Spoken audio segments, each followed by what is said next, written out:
Good morning, Husker fans. Welcome back to the Husker Big Red YouTube channel. I'm Chris Peterson of HuskerBigRed.com, and with me again, as always, is my co-host Danny Gillette of thegreatcornholio.org. We were off a couple of days earlier this week, but we're back up a few days away here from the Nebraska-Michigan game. We got some Nebraska basketball, men's and women's tipping off, this week. So a lot of exciting things happening here. Also some, recruiting, kind of rumblings out there with Cameron Lenhart and some different things. So we'll cover all that stuff here. But Danny, just looking, at this Michigan game, Nebraska, almost a 4-touchdown underdog. We don't know who's going to be the starting quarterback. Doesn't look like it's going to be Casey Thompson. Is there any hope at all this week that Nebraska is going to pull off a miracle upset in Ann Arbor? I just hope nobody gets hurt and everybody has fun. Those are my keys to the game, if you will. If Casey Thompson can't play, this game is going to be a blowout, and I will start to go on with my Saturday and maybe visit family and do something a little less stressful. So I don't think there's any shot that Nebraska upsets Michigan. I don't even think they had a shot if Casey Thompson was playing, but if he's not playing, that just adds more salt to the wound. Yeah, it's definitely, it doesn't seem like a great matchup for Nebraska. Michigan is dominant, on the line of scrimmage. They have the best running game in the Big Ten. They have the best rushing defense in the Big Ten. They lead the Big Ten in sacks. They're coming. But, Rutgers did hang around with them for a half last week. Rutgers actually was the first team to lead Michigan at the half last week, 17-14, and then Michigan came out and won the game 52-17. So, they are a dominant team, and there is just some crazy stats about them. They haven't trailed in the fourth quarter of a game all season long. In fact, there's only been one opportunity in their 9 games. There's only been one team, which was Maryland, that actually had the ball down by 8 points within a single possession in the fourth quarter. So, that shows you how well Michigan has played. And so it definitely is going to be, the biggest challenge that Nebraska has faced this year. This is like the talent level of Oklahoma with, just pristine execution. And actually, this program is a lot better than Oklahoma, talent wise, but, things do happen. Crazy things do happen. I don't, if Casey was playing, I do think Nebraska could cover the spread. And I still think they have a shot to do that. 28.5 points is a pretty big spread. Michigan is a really good team, but I think we have seen some good signs the past couple of weeks, especially from the defense. Going into those last 2 games against Illinois and Minnesota, I know they, fell apart in the second half and gave up 20 points, which wouldn't have happened if Chubba Purdy was on the bench where he should have been. But they gave up 46 total points in 2 games, and really that's not that bad. An average of 23 points a game. That's defense that you can win with, and if you consider that the offense was just terrible. I forget how many times they punted against Illinois, but 6 straight last week.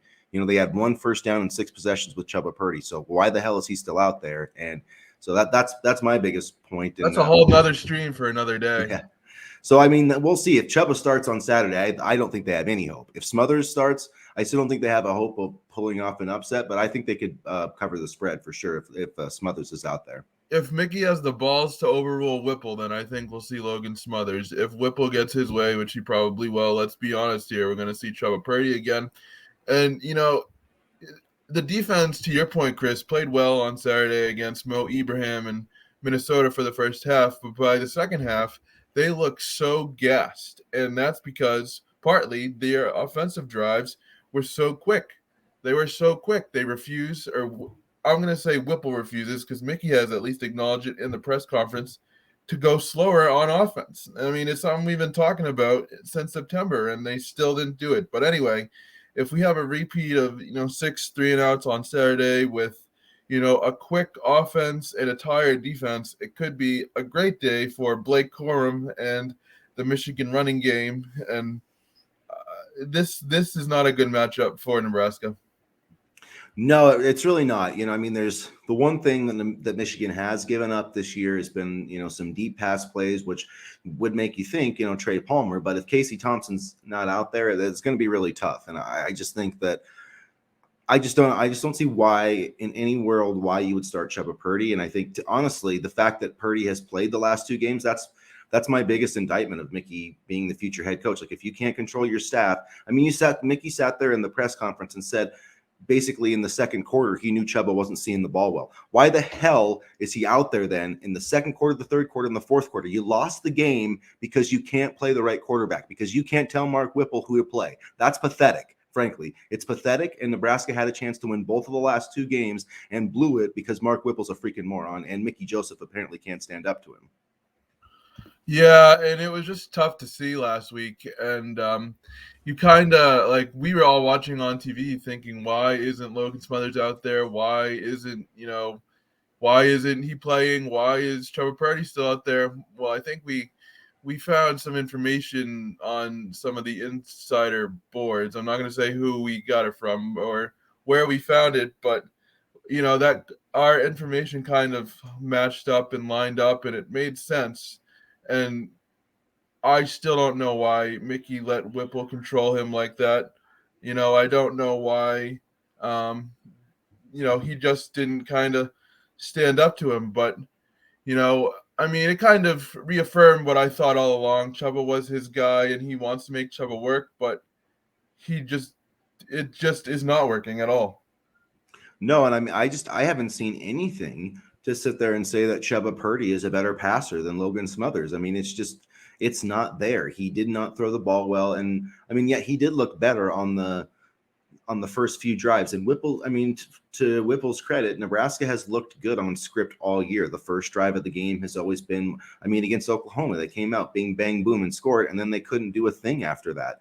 So, it's not surprising that they came out and had success on their first couple of drives, but after that, they literally didn't do anything with. I think they got one first down and one turnover the rest of the game with Purdy at quarterback, and it was a huge disservice because the offensive line played really well, and if they had Smothers in there and were actually incorporating some of the quarterback run stuff, Anthony Grant could have had a really big day. He had 21 carries, he averaged 5.5 yards a carry, and Mo Ibrahim averaged 4. And guess who got 32 carries? Not Anthony Grant. Why we stopped going to Anthony Grant, I don't know, because I think he had something like 87 yards in the first half.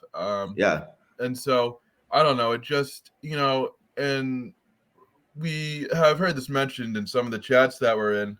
When we were excited about Mark Whipple, Pittsburgh fans, and quite honestly, Pat Narduzzi. Yeah, Pat Narduzzi. Said, he was right. Said, I'm kind of, just paraphrasing here, I'm kind of glad Mark Whipple's gone because we can't run the football, very one-dimensional offense. Well, lo and behold, we're finding it. We're finding that out, and we're finding it to be very frustrating. And, he's so polarizing because while the offense has scored points, some of his play calls is just mind-boggling. And, people will say, oh, he's the best, offensive coordinator, we're scoring points, but the bar's not really set that high, honestly. The bar's not really set that high. We had Matt Lubick last year, and so the bar is set pretty low there as far as good offensive coordinators. I liked Whipple at the beginning, and I thought, the success of Grant would really make him run the ball a little bit more, but he's just stubborn when it comes to his ways and stubborn when it comes to not running the football. Yeah, and I kept thinking, with Grant doing these, I'm like, man, if you had some read option in here and some quarterback run, it just that's really what I feel like Nebraska has got to do in this game. That's why I don't understand why Mickey wasn't like, we're starting Logan, that's it. Make the decision, Mickey. I'm really sick of this. And I don't buy that. Oh, Michigan. It doesn't not matter that Michigan doesn't know who the starting quarterback is. That doesn't matter at all. People who want to say that, oh, it gives Michigan an advantage if they don't know, bullshit. That gives them zero. Nebraska has zero advantage with Chuba Purdy in any way, shape, or form. And Logan's. It's not like they're reinventing the wheel. Michigan has seen Logan Smothers play before, so you're not gaining a competitive advantage by not naming a starter one way or the other. He should have came out and said, Mark, I'm the head coach. We're starting Smothers. If you don't like it, if you don't want to call plays, you can quit. I will fire you right now. I don't care. That's what he needs to do. And I'm disappointed he didn't do that. And Frank, like I said, it's just, to me, it was coaching malpractice. The last 2 weeks have been coaching malpractice because they were two winnable games. Last week was a very, very winnable game if Nebraska plays Logan Smothers at quarterback. And I think those last couple of drives showed that.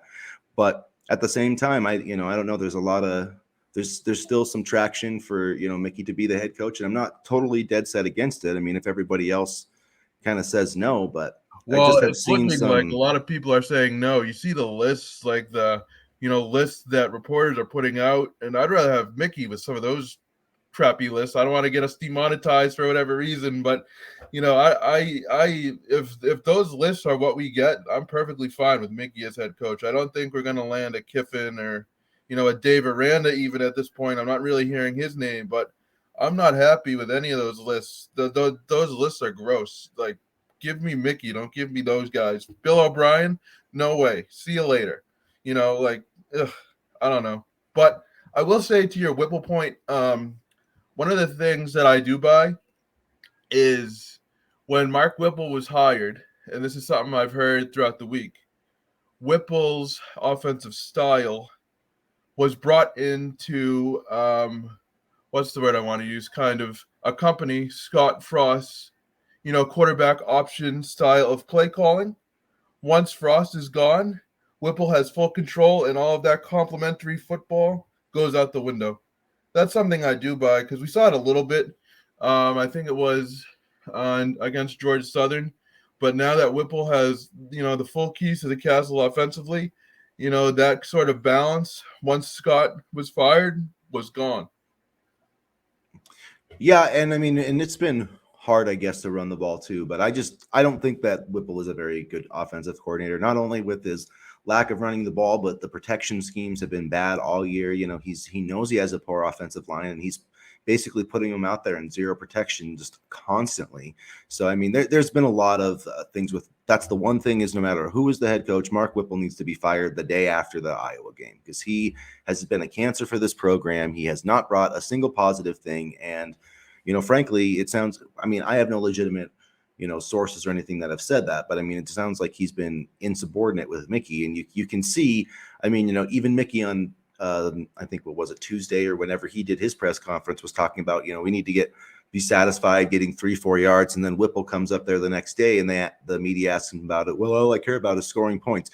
Dude, you scored 10 fucking points last week. Okay. Like the last 2 games, you scored 22 fucking points because you don't know what you're doing. So maybe you should actually try to, hand the ball off to Anthony Grant or Logan Smith. Like you're not scoring points. I don't know what you're thinking. Like, you need points to win a game. In your 3 out of your last 4 games, you haven't scored over 13. So what are you doing? Like, I just don't get it.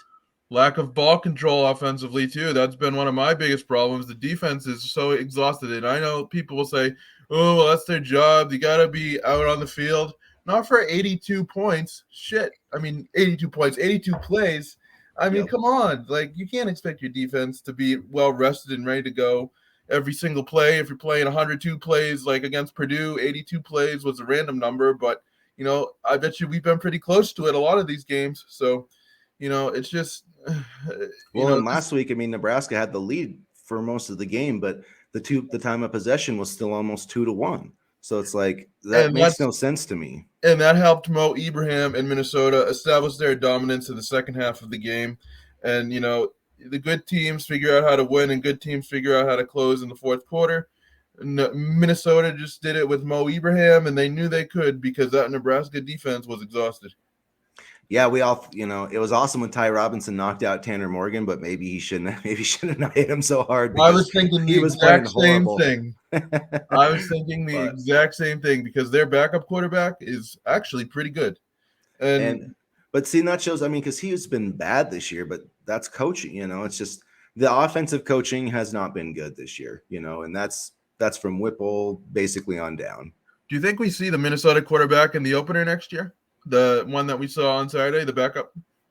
Yeah, I mean, probably I would think so. They have, it depends. I mean, I could see them maybe trying to look at the transfer portal too. It's interesting. It's hard to say, who's going to be going with what, but yeah, it wouldn't shock me. I know they landed, like a 3-star quarterback this year. So there's not a lot of, super, great talent. Minnesota's a lot about developing players, but they do a pretty good job of it. They're well coached and, they have a lot of the same issues that Nebraska has in terms of, I mean, Nebraska's out recruited. I mean, I'm not looking at the rankings or anything, but rankings wise, Nebraska's always out recruited Minnesota, but Minnesota's developed.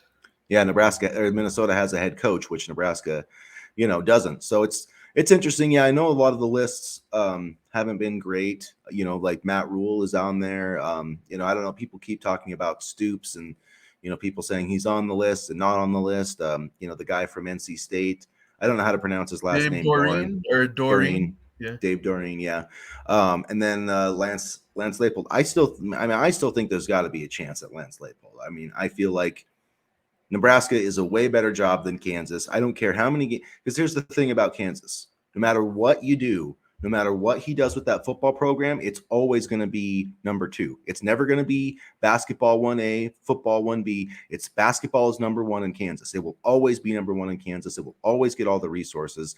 And football, it's like at Kentucky. It's never going to even be 1A, 1B, like at other schools. It's going to be like Nebraska is a basketball at Nebraska. It's just never going to be the same as football. And so I think, I really feel like there's a chance to get Lance Leipold. I don't think he's going to go to Wisconsin. I think Jim Leonard's probably going to be the head coach there. So Leonard's done a good job in his interim time, hasn't he?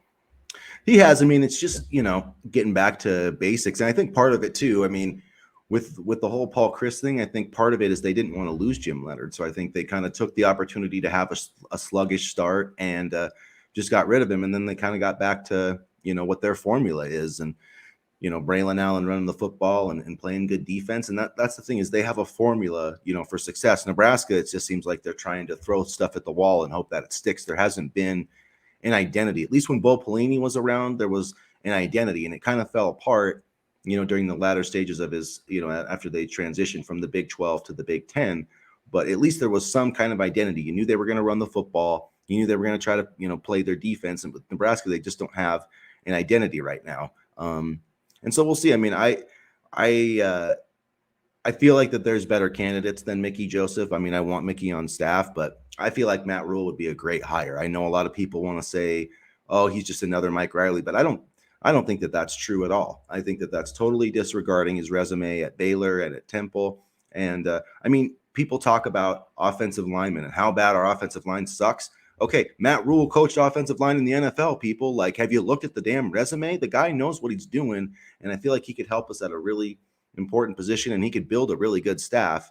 I mean, who's to say he couldn't bring in like a Joe Brady to be the offensive coordinator?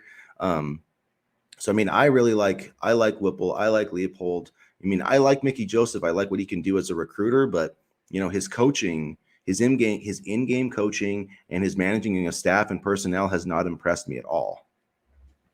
Yeah, and I don't think Rule would be bad at all. I think he has those Texas ties that we talked about with Dave Aranda, and so that could definitely help in terms of recruiting. Rule has experience in the Big 12 with those Texas programs. He has experience building a program, like you said. He has experience with the offensive line, and so I don't think he would be bad at all.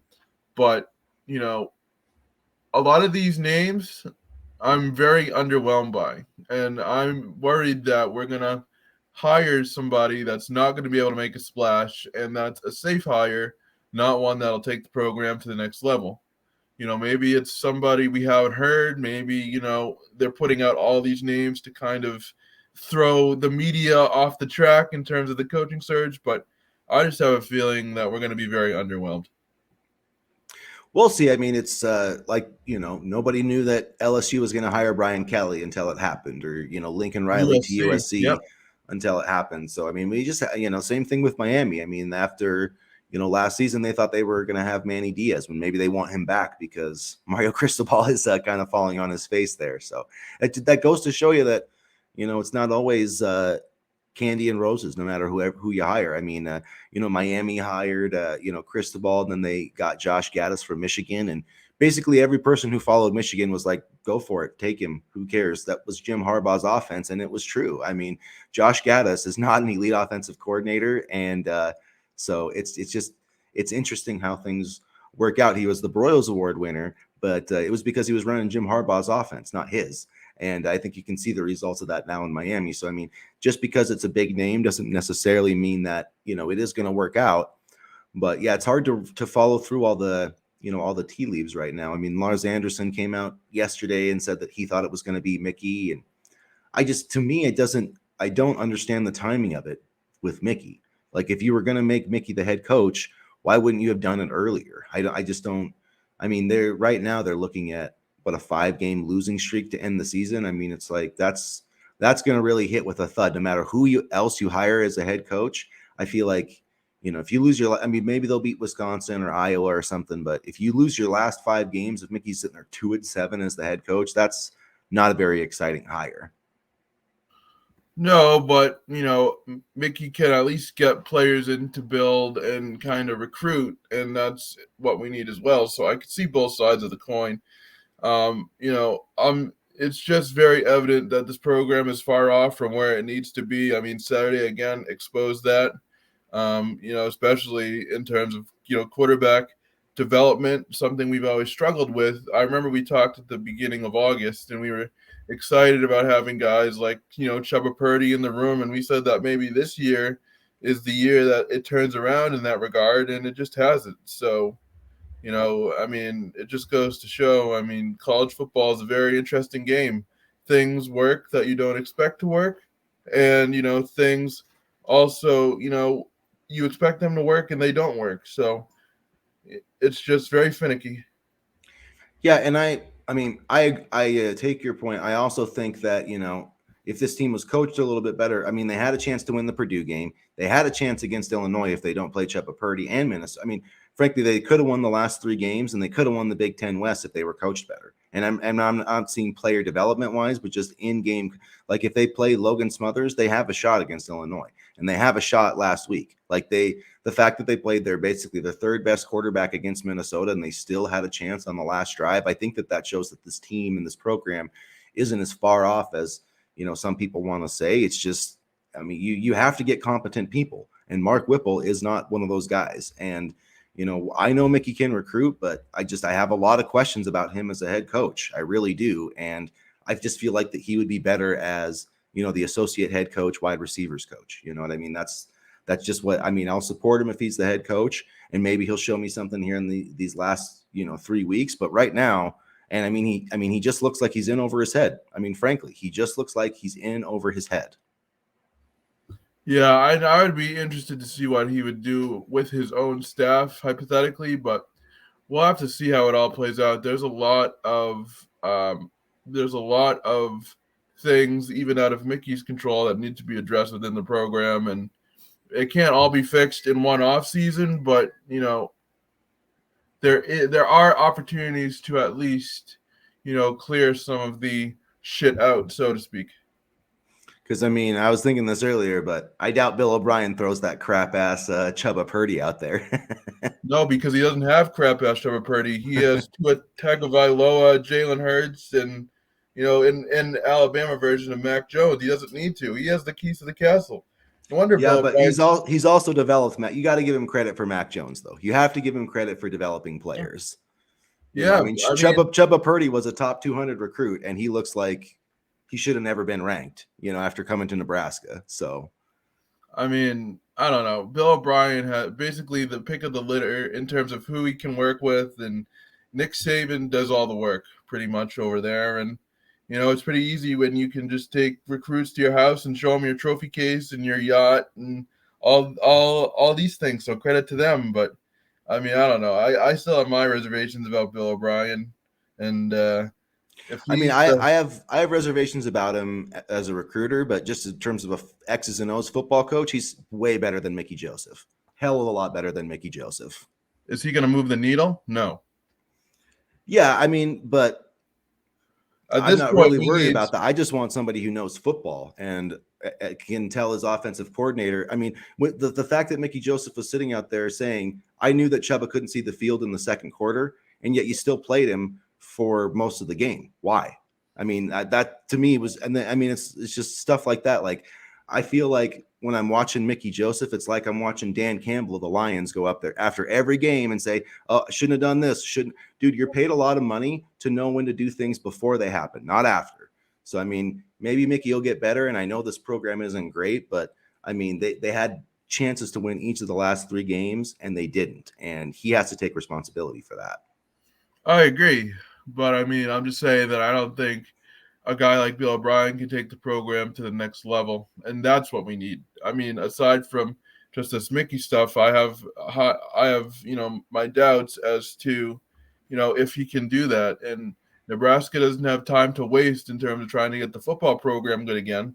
It needs to start winning because, with the basketball team 1-0, maybe this can become a basketball school.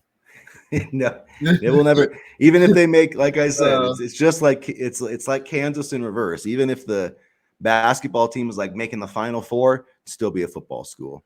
Honestly, It'd this is a still be a volleyball football school school. right now. But Yeah, got the #1 class again. So got to yeah, beat Wisconsin though, man. John Cook's got to figure out how to beat Wisconsin, but we'll see. I feel good about it though. They'll figure it out. I mean, the championship game's in Omaha this year, so if it's not destined to happen this year, I mean, it's not like they're not going to have a chance next year. They have like a loaded freaking roster, but yeah, no, they always do. They recruit well, and and I don't know if you were able to watch the basketball game on what was it, Tuesday or Monday? yeah, Monday. Yep. But there is some talent there in comparison to other years. I think, this is Fred Hoiberg's like 16th roster in his tenure, so I'm hoping this one can stick a little bit. But no, there is some talent there, particularly Casey Tominaga. I think he showed, and I saw the highlights and the box score, but from what I saw and read, this was the Casey Tominaga that, we thought we were going to get last year. And his ability to hit 3-pointers is something that I think is going to translate very well if he can keep it up.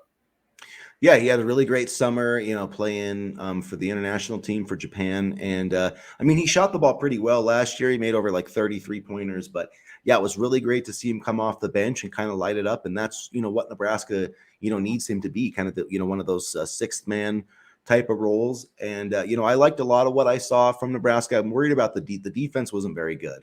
Maine is not a very good offensive team. And, they shot well over 40%. They shot like 45 or 46% from 3-point range. So, I mean, there's definitely some issues there. And, it's just going to take time. But, defense has been an issue under Fred Hoiberg. Scoring the basketball hasn't necessarily been a problem.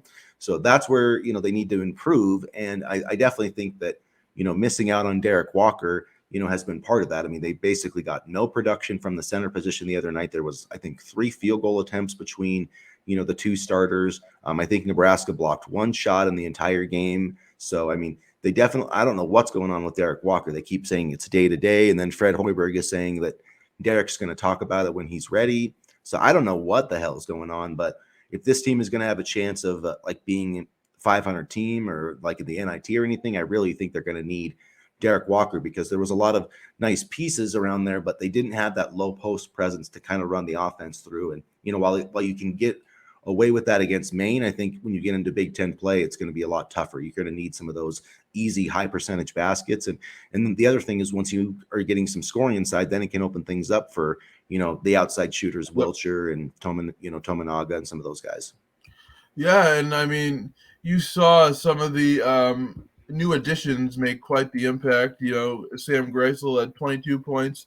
Juan Gary had 14, and even Wilhelm Bredenbach had 9 points. And so it was really good to see kind of some of the guys that we've been relying on play well the other night. And so I think that definitely bodes well in terms of depth, because you're going to need depth when you get to Big Ten play. And we'll see what happens. I won't see what happens because I don't have Big Ten Plus, but that's what I hate about these early games. They're all on Big Ten Plus. There's something I don't have, so I'll have to figure out a way to watch it. You say listen on the radio, but I mean, I'm a little bit younger than you, so I don't have the patience to listen on the radio. I'll watch my TV instead or something.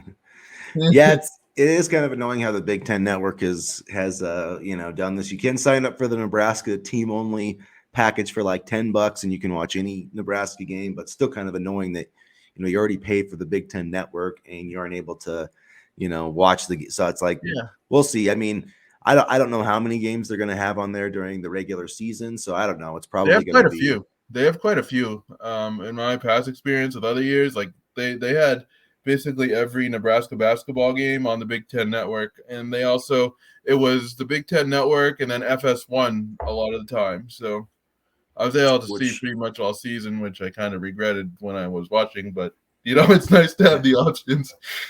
yeah, I hope that's the case this year. I know they're putting more on the BTN Plus. Everybody's trying to get their streaming packages out there, and it's just kind of annoying, but it is what it That's is. that's how they're getting you. They're getting you on streaming. You want to cut down on cable, but then they say, "Oh, let's watch Nebraska football on this," and you Yeah, pay $20.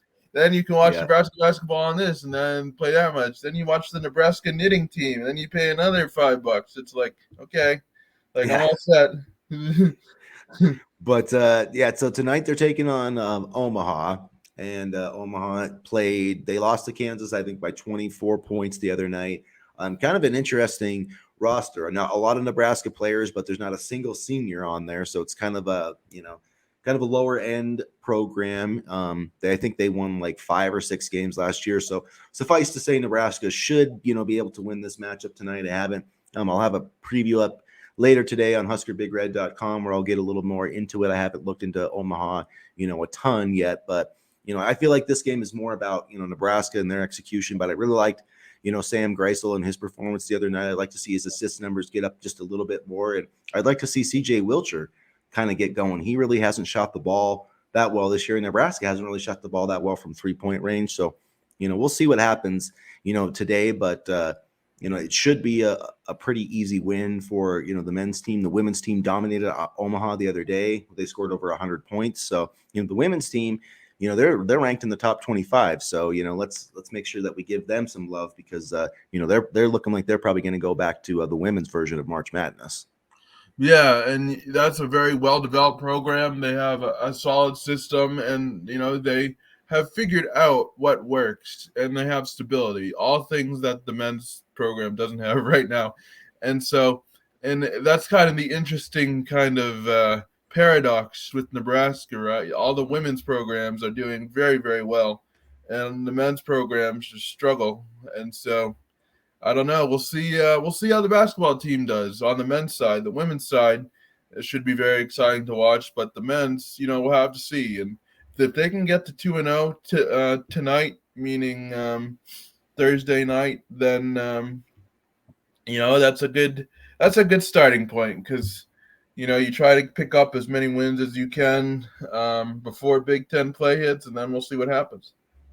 Yeah, I mean, just looking at the schedule here, so you got Omaha tonight, and then next Thursday we'll get kind of the first big test as Nebraska will play its first Power 5 opponent as they'll take on St. John's.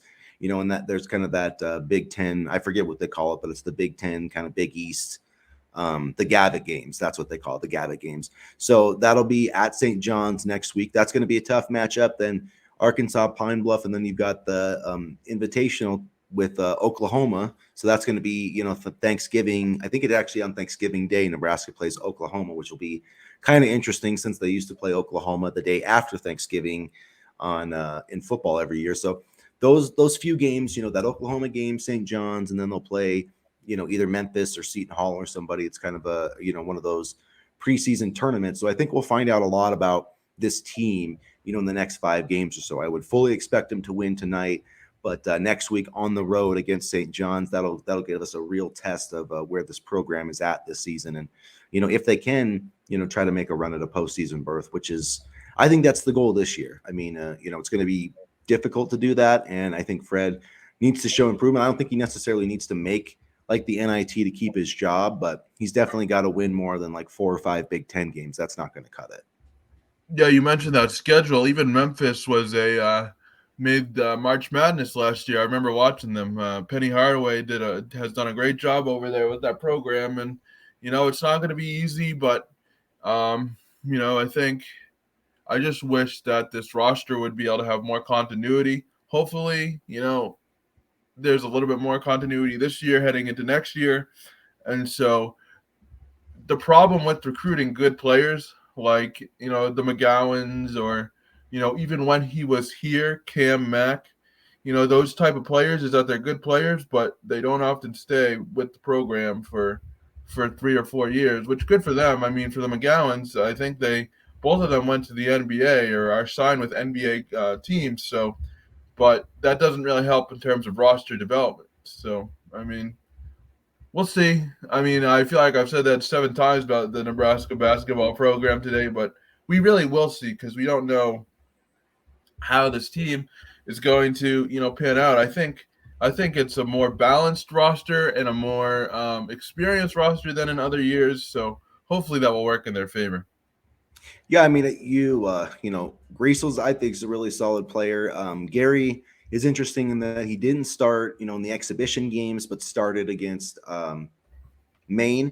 And I think partially that's because Derek Walker is out. So I'm not really sure what his role is going to be. If it's going to be Griesel, Gary, Wilch. I'm just not exactly. That's kind of what I think would probably be the best lineup. But then if you're looking at the starters, one of these guys is going to have to go, probably to the bench. I mean, if I would think Gary Walker's coming probably. in. Yeah, that's I'm not sure because they didn't start Wilhelm like they did in the exhibition game. So I mean, I think probably the best lineup would be Griesel, Wilcher, Emmanuel, Walker, and then I think Gary is your fifth guy, and then just roll with everybody. Because I think Gary would be solid at the 4. I just don't know that Nebraska has anybody else that's going to be able to guard. I know Wilhelm can play the 4, but Yeah. there's a lot of 4s in the Big Ten that are just going to absolutely blow by him because there's a lot of those guys that are like Juwan. I mean, Juwan Gary's kind of more of what a 4-man is anymore because it's not like you see a lot of 6'8", 6'9" guys. There are some, but a lot of them are like the 6'7", 6'6" combo forwards, and that's kind of where the defensive side becomes an issue for Wilhelm. Yeah, no, I mean, and it's good to have options to play with, right? It really is. But I really like Gary and I really like Griesel. I think, Griesel talked about in March, when he first came into the program about trying to get other teammates involved and, being a high efficiency type of player. And that's exactly what Nebraska basketball needs. And so I'm really excited to see how this program sort of gels and develops. And I do think, there's a lot more of, how do I want to put this? Team players in the sense that they just don't try to go isolation and then, dribble 75 times and try to score, but that they try to, move the basketball a little bit better. And granted, I still saw some isolation plays against Maine, but, I think those will get fixed with time.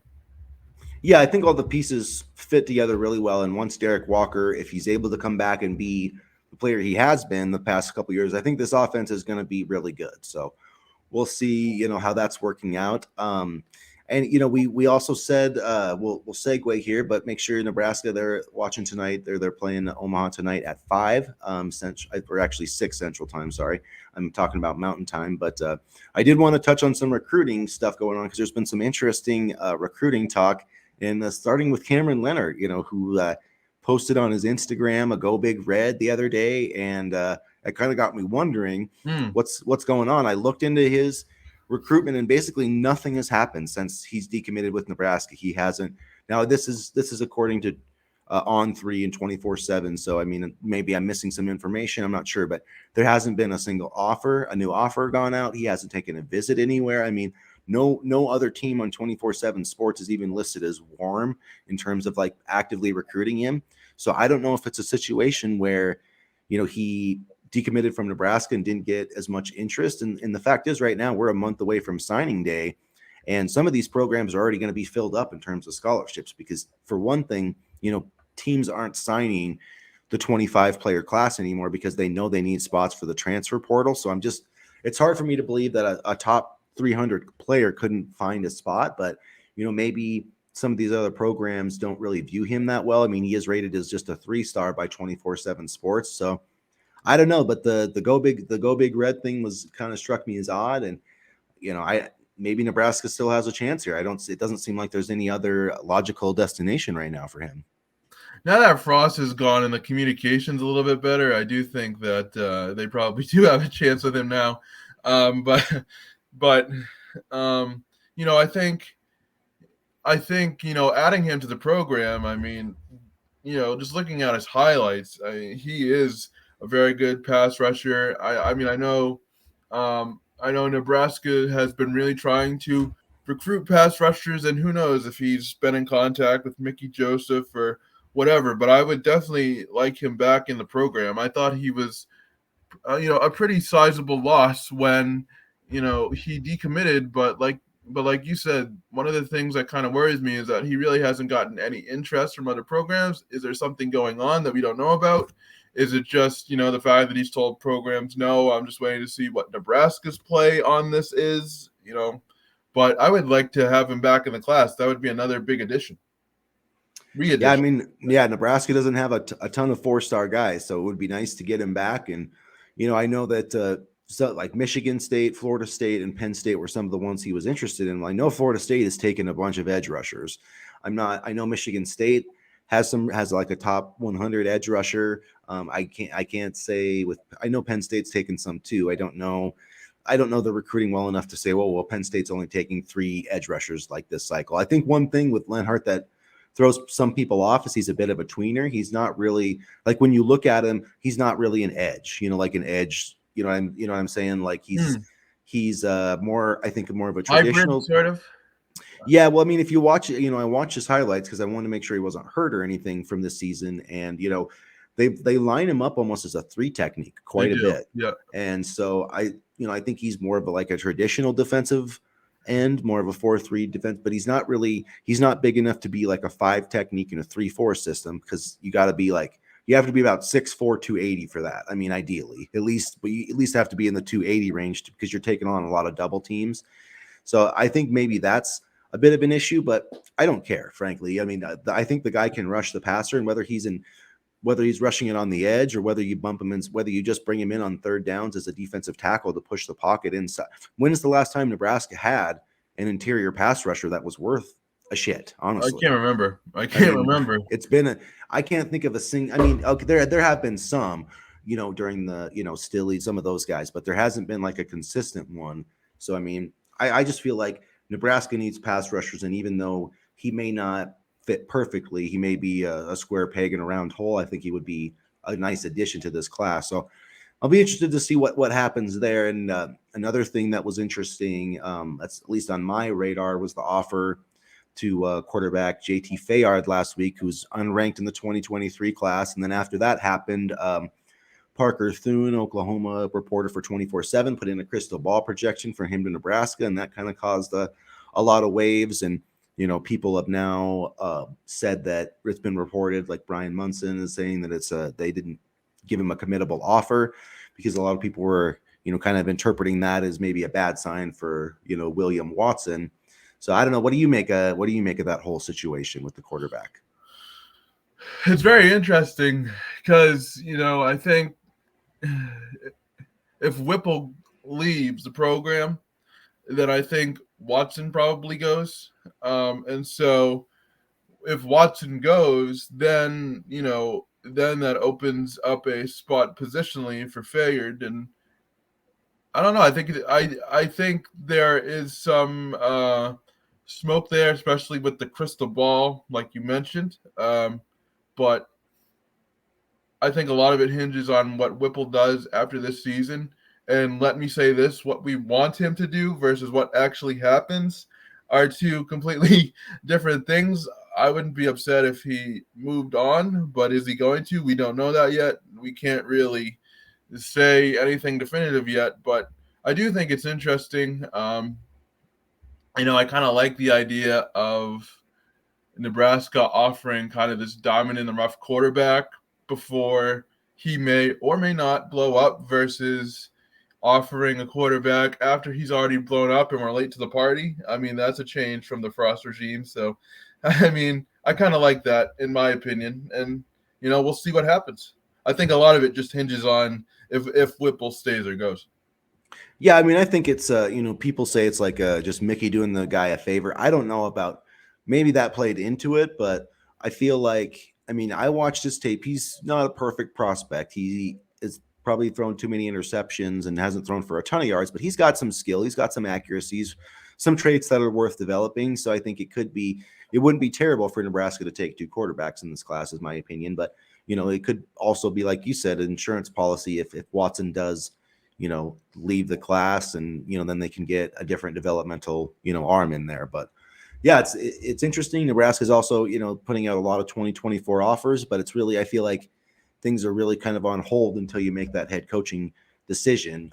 Part of it with 2023 guys is, like I said, there's only so many places to go. There's only so many scholarships. So I think you're gonna see some of these 2023 kids commit because it is Nebraska and because of Mickey, but I wouldn't read much into it. I don't think that necessarily means he's the head coach or going to be the head coach or anything. I think it means that's part of it. He's going to be on staff, though. Yeah, I think he's telling him he's going to be on staff, which it just depends on who the next. I mean, nothing's guaranteed with Mickey, and it doesn't matter who. Whoever the next head coach is, that's going to be his decision. And Trev cannot be like, hey, you can come here, you have to keep Mickey. Nobody is going to take the job if that's the case. You cannot tell your head coaches who to hire. You can't say, you can have this job, but you have to keep Mickey Joseph. I mean, you can say, hey, I would like you to strongly consider it for this reasons, but you cannot handcuff a head coach like that. And that'll be, if Trev Alberts does that, nobody's going to take that job. I guarantee it. Nobody worth it. No big names anyway. Another thing too is Mickey could be setting up, say he does leave, for instance, he has all these kids that may or may not want to come with him. I mean, no matter where he goes. So I could see it being not only for Nebraska, but for if there is a next stop for him. And so I think it's smart on Mickey's part either way. Truthfully, to be honest with you, that's what I would do. Well, and I mean, Mickey, his contract says he's going to be here, and he should recruit like he's going to be there. I mean, he's doing the job right now. That's just what you do. If you're at a job, you give it 110%. I mean, that's that's how everybody should be. And I don't think Mark Whipple's really doing that, but that's a different story. So, anyways, so now that we've touched on some recruiting, we obviously didn't say there was much of a chance for Nebraska to pull the upset, but let's go with our final predictions here against the spread right now, since we don't have a quarterback named. And I don't think it's going to be Casey Thompson. So, but the spread is 28.5 points. So, Danny, what is your final prediction? Nebraska and Michigan. Michigan 42, Nebraska 13. 42. So you just got them outside the spread range. 29 points. Okay. I know is I'm going to be shutting this off probably by the end of the first half, if not the first quarter, and then going out for a nice big drink. And I suggest you all do the same to lower your blood pressures. Not condoning drinking, but it may help. I do feel like that. I feel like Nebraska is going to be more competitive in this game than people think, especially in the first half. Michigan is a really great team and they're a really great offensive line, but I do feel like Nebraska has been competitive in the trenches the last 2 weeks. If they play Smothers, Michigan at times has had, trouble with those kind of running quarterbacks. And I do think that Trey Palmer could get deep against the secondary, but yeah, I do think it's going to be really hard to sustain for 4 quarters. And I'm going to go 41-13 is going to be so I have really close to the same thing, but I'm going to say Nebraska covers the spread by 0.5 point, baby. So at least you don't have Nebraska winning, or else I would really have to call your homer card out on this one. But no, but I think it's going to be. I think they're going to be within like a couple scores at halftime. I really do. I think it's going to be Michigan, their red zone offense somewhat like basically when they get inside the 10, they do nothing but run the ball, which is fine. And most of the time it works, but they are a little unimaginative, and Blake Corum's getting a lot of carries. So I feel like, Donovan Edwards is a name that Nebraska fans need to know. Everybody's talking about Blake Corum, but Donovan Edwards is the guy that I think is going to light the Huskers up, not only as a runner, but he's a running back that plays wide receiver. And frankly, like he would probably be Nebraska's best receiver outside of Trey Palmer. Like he could line up wide and you don't even know it. Yeah, and so I think he's going to have like 150 total yards and probably a couple touchdowns. And who are you rooting for on Saturday, Mr. Michigan fan? Sorry to interrupt your analysis.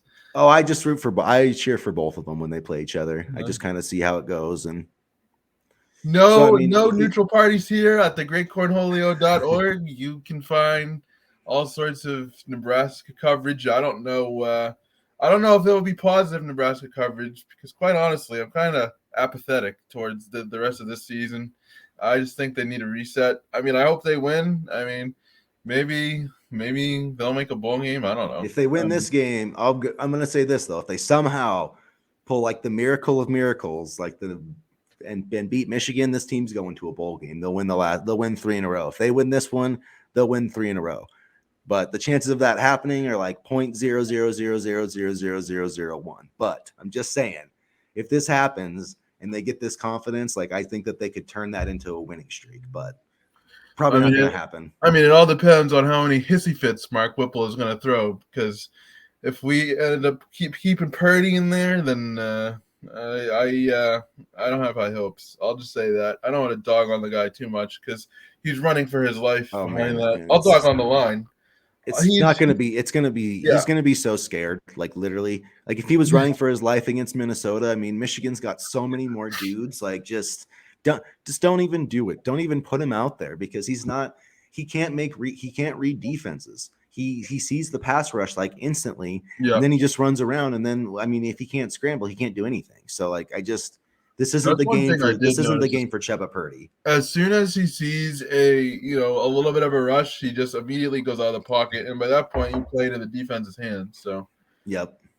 And Smothers might be the same way too, but at least Smothers they can do some different things and try to because that's the thing is like Purdy they want to come out here and throw, and it's like, dude, he can't throw, and you're just wasting downs by not giving the ball to Anthony Grant, and then. On top of it, when he has incompletions or negative plays, then you're making it even easier for the defense to pin their ears back and rush. So it's just a whole cascade of things with Purdy. I just feel like their only hope in this game is to literally throw the ball Nebraska like 15 times. You need to throw the ball as little as possible. You need to run Smothers.